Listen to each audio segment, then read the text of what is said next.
கிறிஸ்துவுக்குள் மிகவும் அருமையானவர்களே, ஆன்மீக தேடல் நிகழ்ச்சிக்கு உங்களை அன்புடன் வரவேற்கின்றேன். பாகம் 45. கடந்த பதிவில் திருச்சட்டம் நிறைவேறுதல் எனும் நிகழ்ச்சி பற்றி பார்த்தோம். இன்று போலி இறைவாக்கினர் மற்றும் மரமும் கனியும் நிகழ்ச்சிகள் பற்றி பார்ப்போம். போலி இறைவாக்கினர் நிகழ்ச்சியில் மரமும் கனியும் பற்றியும் நற்செய்தியாளர் மத்தேயு குறிப்பிடுகிறார். என்றாலும் மரமும் கனியும் நிகழ்ச்சி பற்றி 12ஆம் அதிகாரத்தில் மீண்டும் நற்செய்தியாளர் மத்தேயு குறிப்பிடுகிறார். ஆனால் நற்செய்தியாளர் லூக்கா மரமும் கனியும் என்ற தலைப்பில் நற்செய்தியாளர் மத்தேயு எழுதி வைத்திருக்கிற போலி இறைவாக்கினர் நிகழ்ச்சியில் உள்ள நிகழ்வுகளை குறிப்பிடுவது போல் இருந்தாலும் இவை மூன்று நிகழ்வுகள். திருச்சட்டம் நிறைவேறுதல் நிகழ்ச்சிக்கு பின் போலி இறைவாக்கினர் நிகழ்ச்சியும், அதை தொடர்ந்து நற்செய்தியாளர் லூக்கா எழுதி வைத்திருக்கிற மரமும் கனியும் நிகழ்ச்சி நடைபெற்றது. அந்த நிகழ்ச்சிக்கு பின் சுமார் 60 நிகழ்ச்சிகளுக்கு பிறகுதான் நற்செய்தியாளர் மத்தேயு 12ஆம் அதிகாரத்தில் எழுதி வைத்திருக்கிற மரமும் கனியும் நிகழ்ச்சி நடைபெற்றது. அந்த நிகழ்ச்சியையும் நாம் பின்னால் பதிவு செய்வோம். அப்பொழுது 2 நிகழ்ச்சியின் தனித்தன்மைகள் தெரிந்து கொள்ளலாம். நிகழ்ச்சிக்கு போகலாம். போலி இறைவாக்கினர். மத்தேயு நற்செய்தி அதிகாரம் 7, இறை வார்த்தைகள் 15 முதல் 20 வரை. கள்ள தீர்க்கதரிசிகள் மட்டிலும் தவறி போகிற வேத சாஸ்திரிகள் மட்டிலும் எச்சரிக்கையாய் இருங்கள். அவர்கள் ஆட்டுக்குட்டிகளை போல் உடையணிந்து உங்களிடம் வருகிறார்கள். ஆனால் அவர்கள் பறித்து கொன்று உண்ணும் ஓநாய்கள். அவர்கள் புனிதத்தை போர்த்தி கொண்டு வருகிறார்கள். ஆனால் கடவுளை பரிகசிக்கிறார்கள். உண்மையை நேசிப்பதாக கூறி பொய்யையே புசிக்கிறார்கள். அவர்களை பின் செல்லும் முன் அவர்களை ஆய்ந்தறிந்து கொள்ளுங்கள். மனிதனுக்கு ஒரு நாவு இருக்கிறது, அதை கொண்டு அவன் பேசுகிறான். கண்கள் இருக்கின்றன, அவற்றை கொண்டு காண்கிறான். கரங்கள் இருக்கின்றன, அவற்றை கொண்டு அடையாளங்களை செய்கிறான். ஆனால் அவனுடைய உண்மையான தன்மைக்கு அதிக உண்மையுள்ள சாட்சியாக வேறு ஒன்று இருக்கிறது, அவனுடைய செயல்கள். ஒரு மனிதன் திருடனும் மோக பாவியுமாய் இருக்க அவனுடைய 2 கரங்கள் ஜெபத்தில் குவிந்திருந்தால் அது என்ன? ஏவுதல் பெற்றவை போல் நடித்து எல்லா திசைகளிலும் உருளும் 2 விழிகள். அந்த நடிப்புக்கு பிறகு இச்சையால் ஒரு பெண்ணை பார்க்கவும் கொலைக்காக ஒரு எதிரியை பார்க்கவும் செய்தால் அவை என்ன?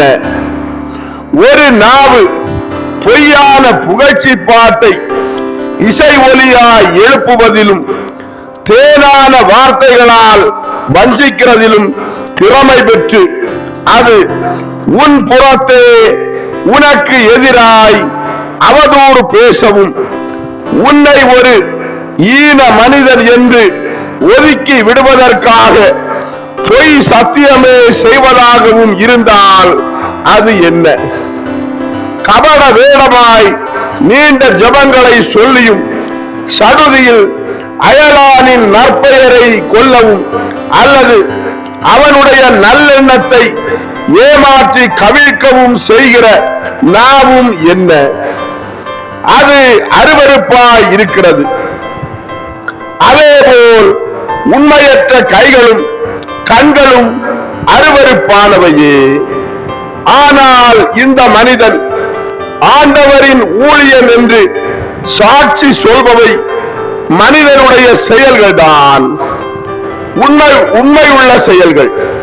அதாவது வீட்டிலும் தொழிலிலும் தன் அயலானிடத்திலும் தன் ஊழியரிடத்திலும் அவன் நடந்து கொள்ளும் நடத்தைதான்.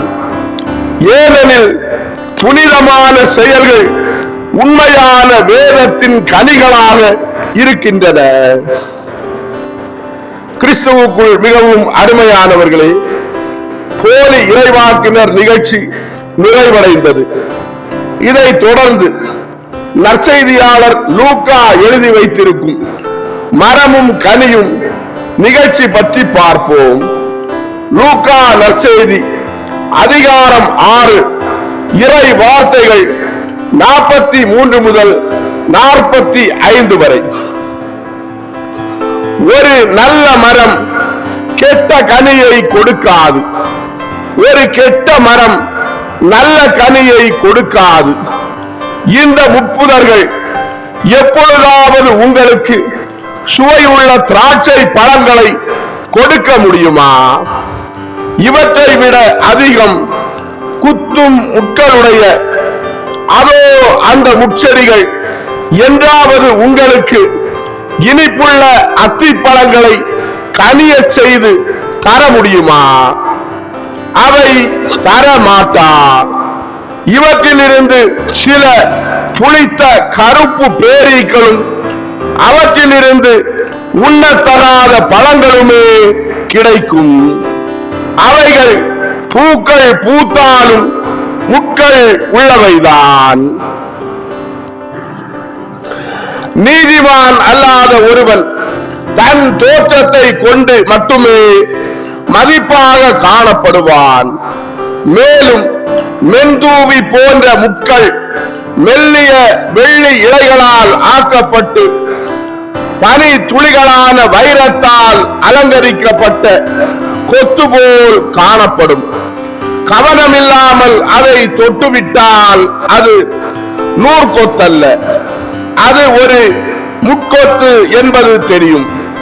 அது மனிதனுக்கு வேதனை தரும், ஆடுகளுக்கு ஆபத்தானது.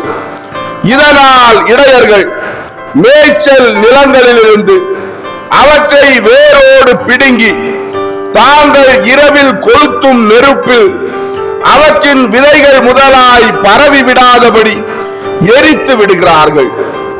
இது ஒரு நியாயமான முன் யோசனையுள்ள நடவடிக்கை. நான் உங்களிடம் கள்ள தீர்க்கதரிசிகளையும் கபட விசுவாசம் உடையவர்களையும் கொல்லுங்கள் என்று சொல்லவில்லை. அந்த அலுவலை கடவுளிடம் விட்டுவிடுங்கள் என்று சொல்கிறேன். மாறாக உங்களுக்கு நான் கூறுவது எச்சரிக்கையாயிருங்கள். அவர்களுடைய சாறுகளால் நீங்கள் விஷம் கொள்ளாதபடிக்கு அவர்களை விட்டு அகன்றிருங்கள். கிறிஸ்துவுக்குள் மிகவும் அருமையானவர்களே, ஆன்மீக தேடல் பாகம் 45 இதோடு நிறைவடைந்தது. அடுத்த நிகழ்ச்சியில் உங்களை சந்திக்கும் வரை உங்களிடமிருந்து விடைபெறும் உங்கள் ஜான் பிரிட்டோ. ஆன்மீக தேடல் தொடரும். நன்றி.